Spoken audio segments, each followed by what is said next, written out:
plant design. Welcome to the Chemical Process Engineer Diary. In this series, I share with you my experience in the daily life. I answer questions, do clarifications, and my main objective here is to improve your knowledge and your skills in plant design. So nice to have you here. Before I start with the content of I have chosen three main topics to you, and of course every time that I have a question and if I am able to answer them, I will do my best.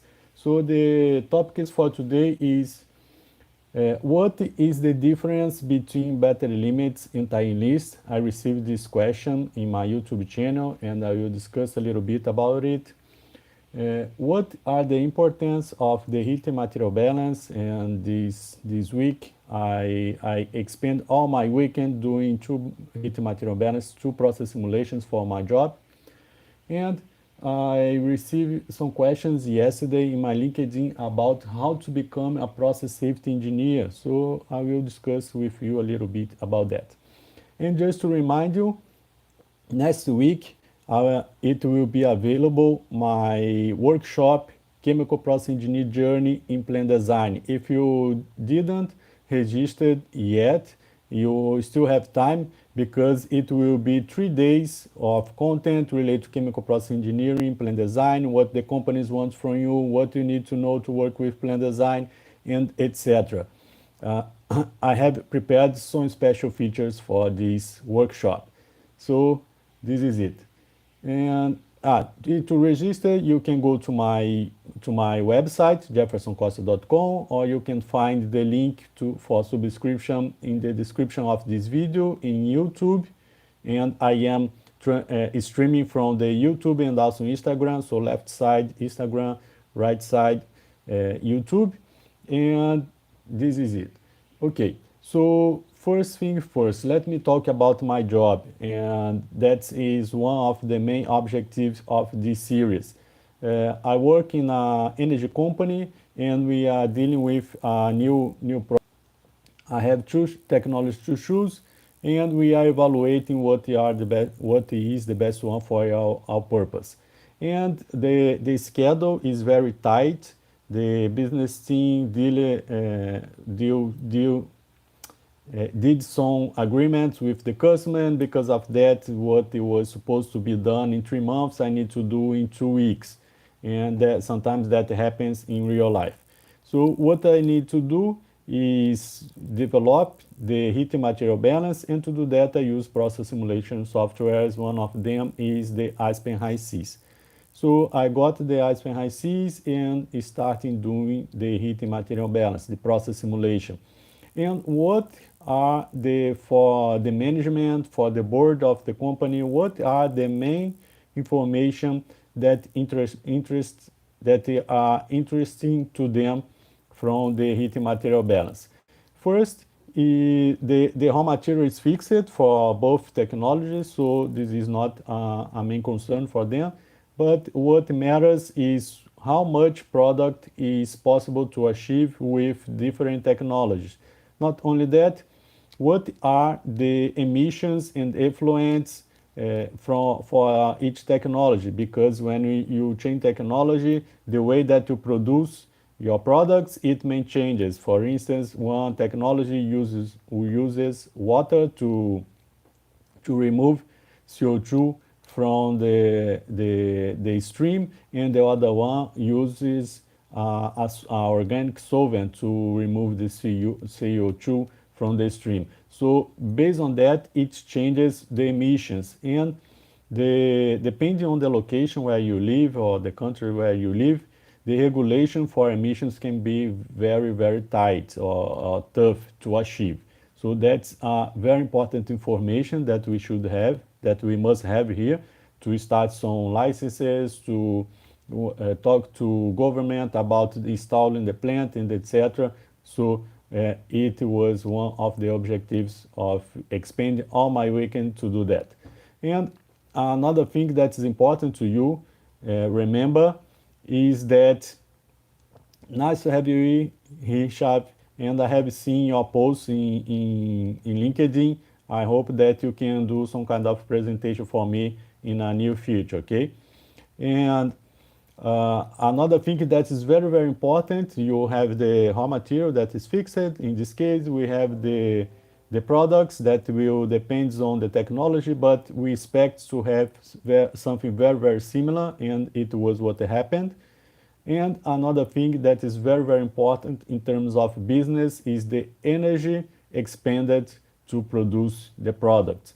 So if if you can have the same inlet, you can have the same outlet, but if you expend more energy in a technology than another one, you will choose probably the best one for you is the one that expend less energy. So I this is one good point that you should verify when you are doing your heating material balance. And the challenge is that when you are doing the heating material balance, you are in the preliminary phase of the project, and you don't have, most often, you don't have information of efficiencies of the equipment. For instance, I have pumps to recirculate the water, but to know the efficiency of the pump, I need to information from supplier. And depends, you can have pumps with efficiency of around 40% when we are talking about cryogenic pumps, or we can have pumps with 85% around when we are talking about water pump. But this depends on the amount of flow, this depends of the head of the pump, and when we are talking about the heating material balance, most often we don't have this kind of information. So what we do, we arbitrate some values, but try to keep in mind with similar projects. So if I'm doing, for instance, a new hydrogen plant, and I already have a history of previous plants, I can verify what is the average efficiency of the pump, what are the average efficiency of the compressor, and every time that we're talking about the rotating equipment, that will have some kind of efficiency. So based on that, I finish my process simulation. I develop the main heating material balance, and we need to do a list of charges or a list of power consumption, because this is in summary is what matters for the management. And of course that during the project the sizing of the equipments depends on what is inside your heating material balance, but the project manager is not to worry about that. What matters is power consumption, emissions, how much product, purity, if you reach the purity or not, and etc. Okay, guys. So I am, as I told you, I am in the YouTube. So let me see if we have some kind of questions and message in YouTube. So we have here people from Indonesia, Deniva from Indonesia. We have Arif from India. I have a curiosity in the workshop that I'm doing next week. I already have more than 1,000 people subscribed to this workshop, and half of the subscribers is from India. It's very, very interesting. I have a lot of followers from India. And here in the Instagram, let me take a look who is here. Arkan, I have Mikargov, it seems to be a Russian name. And Hishav, let me see the Hishav comments. So in India, at this time, there is problems of oxygen. Please let me know some concepts to generate oxygen at efficient manner. That is a very interesting question, Hishav. I worked for many years in a air separation company, industrial gas company, and one of the products that we produced there was oxygen, nitrogen, and argon. And the two main process used to produce oxygen is the air separation. So we use the cryogenic air separation, so we required a lot of energy to do that, and we liquefy the air, we use distillation column, we use with adsorbents to remove the water before going to the cryogenic process and etc. And this manner is possible to produce oxygen at very, very high purities, 99.9 and above. And another way to produce oxygen, but in a lower purity level, is using PSA, pressure swing adsorption. So we use a molecular sieve. There are other adsorbents depending on the purity and contaminants that we want to remove.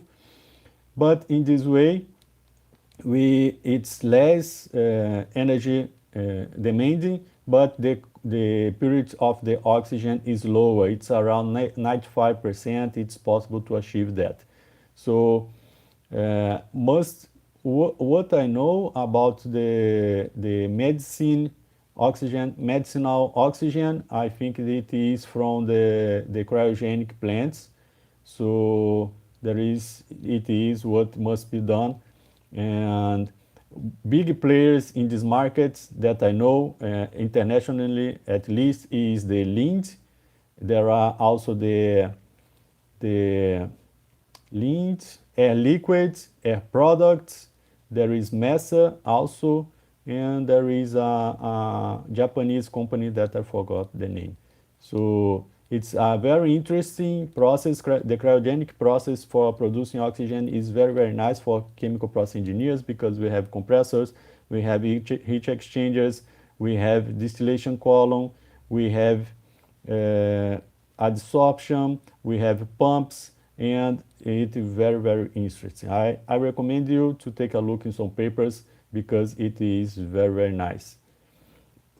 And so let's go to the second topic here, that is, what is the difference between battery limits and time lists? That is an interesting question because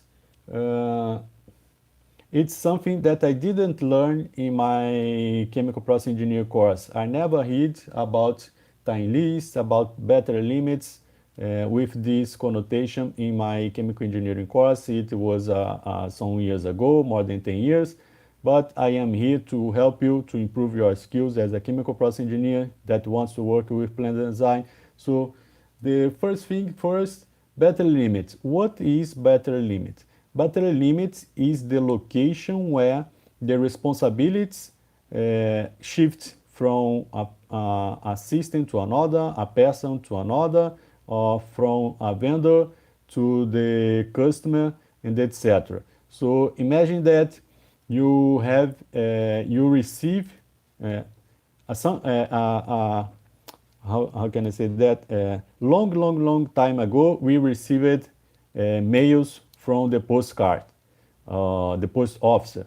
So imagine that you are at your home and you receive a mail, and when the person that sends you a mail, he went to the post office, take the mail there, and the postcard or the postman is responsible to getting that to your home. So when the responsibility shifts from a point to another, to the post mail, to the person, is your post box. Sorry. I know some technical skills, some technical words in English, but some usual words in English, it's not very common to me, okay? So sorry for that. And your post box at the front of your home, here in Brazil, usually we have the post box at the walls of the houses. So when the postman put your mail in the post box, it is the battery limit because his or her responsibility ends. He delivered the product that is the mail, at the specific point where now it's your responsibility to get that and read. So this is what battery limit means. You deliver the product at a specific point where from there the responsibility is from the other party, not you. And in a project, you can have some battery limits. You have the main battery limit, that is the point. For instance, when I taking the Richave example, I am installing air separation plant, and I will sell the oxygen for the industry, for the pipeline, for a siderurgy company. So the companies will agree what is the location where the product must be delivered. So at that location, we'll construct a pipeline up to there, and most often we have measurement related to flow, to pressure, and to temperature. And in that point, when we deliver the oxygen at that point, the battery limit with the customer is achieved, and now is her or their responsibility to take the oxygen. But when we are doing the plant design, you can have some subsystems. For instance, let's suppose we have the cooling system, and not necessarily the cooling system will be developed by the lead engineering. Or if we are producing hydrogen, the demineralized water will not be produced by the lead engineering, also liquid or other company. So when we are looking inside the project, we can have some other battery limits. And let's take the cooling water system, for example. The cooling water systems can have the cooling tower, can have pumps, and can have, depending if it's a closed loop, you can have a kind of bladder to not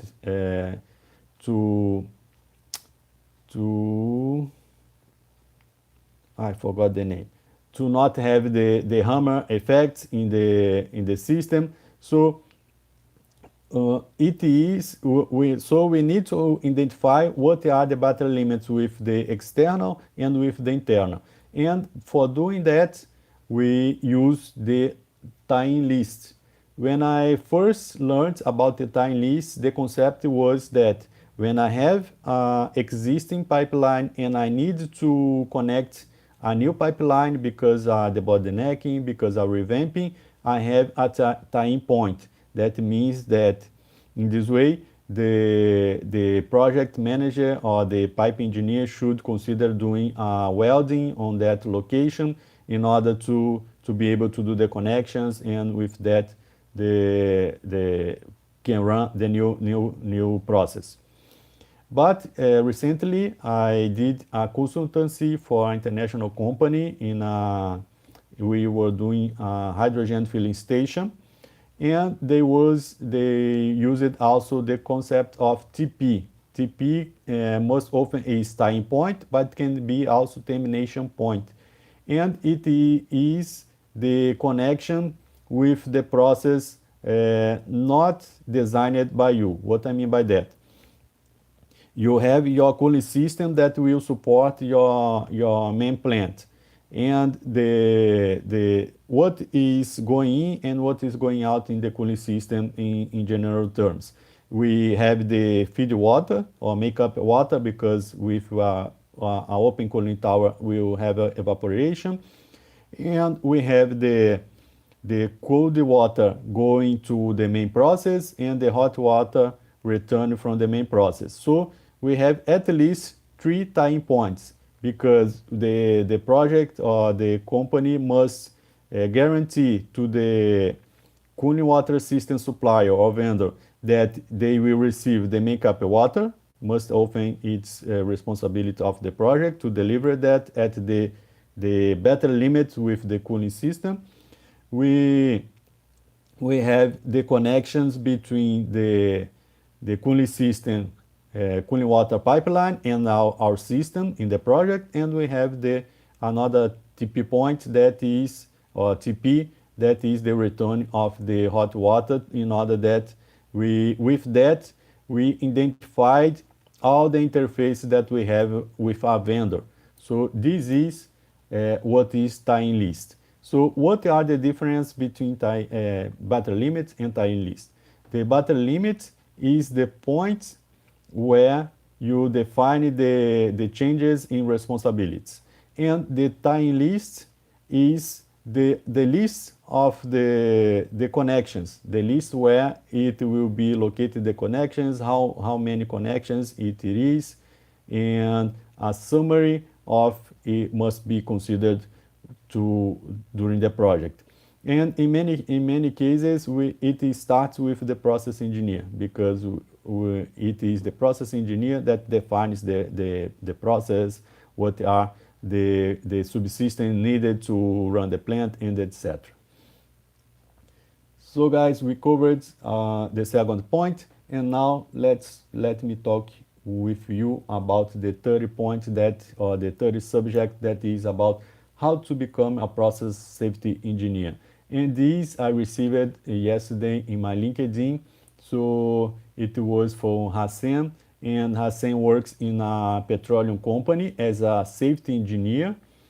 But the safety aspects of the plant covers, there are the safety or personal safety or occupational safety is one thing, and there is the process safety, that is another thing. So the difference between them, some more details about that, there are a video available in my YouTube channel, so you can take a look on that. So he wants to shift from the occupational safety to the process safety, and what kind of tips or what kind of suggestion he could have to start with the shifting from one position to another. And it values for you also if you work with operations and want to shift to plant design, or if you are finishing your graduation and you want to get a job as plant design. And I talk about plant design because it's the main subject of my content. Okay, so what kind of a recommendation I give to him? I think that the first step when you want to shift or to get a new position is that you must look for the requirements for that position. And I will invite you, Khurshid, if you wait, I finish finish this answer, okay? So what you must consider when you want to get a new position or to shift from a position to another. You must evaluate, or you must map the requirements needed for that position. And what I say about mapping the requirements: every time that there is an open position available in a company, the human resource team asks for the manager what are the skills, what are the requirements needed to fill this position. And today, in the current world, most of the positions are available in the internet, or in the company website, or in LinkedIn, or other social media dedicated to job, or eventually you find in some website dedicated for jobs. So if I want to get a job, or if I want to shift from occupational engineer to process engineer, what I should do? First, I can go to the LinkedIn, that is the easiest one here, and type process engineer, and we can classify, or we can filter by jobs. And there you can see each job description and verify what are the similarities between them. So for instance, choose 5 process position or 5 safety position, and verify what is in common to them. For instance, and the process engineer works closely with safety. So in many cases we do we have the heart of safety engineer, process safety engineer. So what I can say by this, that to work with process engineering, you need to know what the some methodologies. For instance, the HAZOP is very known, and it's the first step to work with process engineering is knowing about it. So HAZOP, hazard and operability studies. How can I get familiar with that? You have books. CCPS, for instance, has a lot of books about the subject. You have YouTube channels, you have courses, you have specific training to improve your skills on that. There are some others methodology that's very important also. For instance, RCA, root cause analysis, because the HAZOP works on the prevention. So you do a meeting, and I think that is a video in my YouTube channel also about this topic. So you do a meeting to verify the risks of a project, and you anticipate that to mitigate and to prevent the risks of happening. But sometimes the accidents or incidents happens, and you have another methodology to verify why that happened. So that is one of the reasons of the RCA. So uh, up to this point, there are two skills that is I can say that is mandatory if you want to work with process safety. So it will be described in the job description. So you must identify this kind of requirements and look for these to add to your knowledge, to add your CV, and etc. Okay, so it was my recommendation to him to go to the LinkedIn, type the position that you want to, and choose 5, 10, and it will depend how much you want to shift from position, and map this, verify what are in common, and do not restrict yourself to the level that you are. What I mean by that, I am a fresh graduate, and I looking for a fresh graduate job, so I will just verify the fresh graduation positions. Don't do that. Verify what are required for 10 years experience engineer, 5 years experience engineer, and of course, if you find positions for fresh engineer, verify also, and you will see this way you will be able to plan your career. In this point, I need to have these kinds of sets of skills, but in 5, 10 years, I need to have those. And if you do that, you will improve the chance of getting success in your job. Okay, guys. So this is it. And let me see here. Let me do a test here.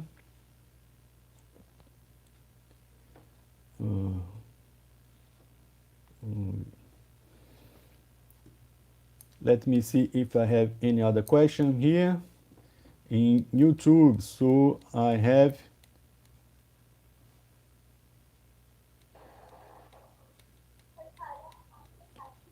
Hello, Kushid.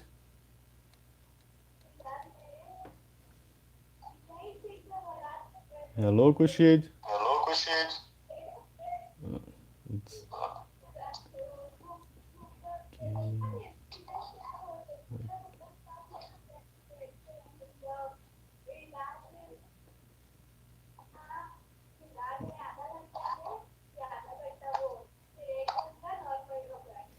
guys, I'm not. I'm not. Let me see. Okay, guys, this is it, and I will Okay, guys, finish this is it, the and live I session will in finish Instagram. the live session on Instagram. And just to finish in YouTube, let me see if we have some other questions. I have the Samia. Can a pet with 5 years power apply to chemical engineer jobs?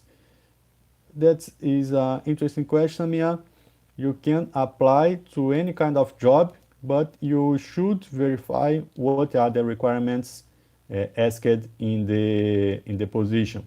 So, if you, although you have more experience in power, but if you are able to supply the if you are able to perform the job as a chemical process engineer, you can try that.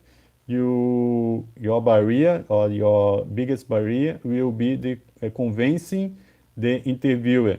But if you prepare yourself, if your curriculum match with the requirements of the position, it is possible for sure. Okay, I started my career in a polypropylene plant. From there, I shift for air separation, and now I am in an energy company. So you can shift in the market, and I did a consultancy for a aluminum company also. So they need different knowledge, but once you know the fundamentals, once you understand what are the jobs that are needed, it's possible to learn new things. Okay, and a person that already have experience, he or she learns faster than someone that doesn't have experience. So that's why the recruiters usually prefer to have experienced people in the selection. Okay, so guys, this is it. Thanks a lot for being here. As I told you, next week I have my workshop. You still have time to subscribe to that for free. It's 100% online, it's 100% free, and you just need to go to the link at the description of this video. I will finish here and I will update the description with the link, or go to my website jeffersoncosta.com and you will find the link for registration there. Have a great Tuesday, and I'll see you soon in the next live session. Bye bye.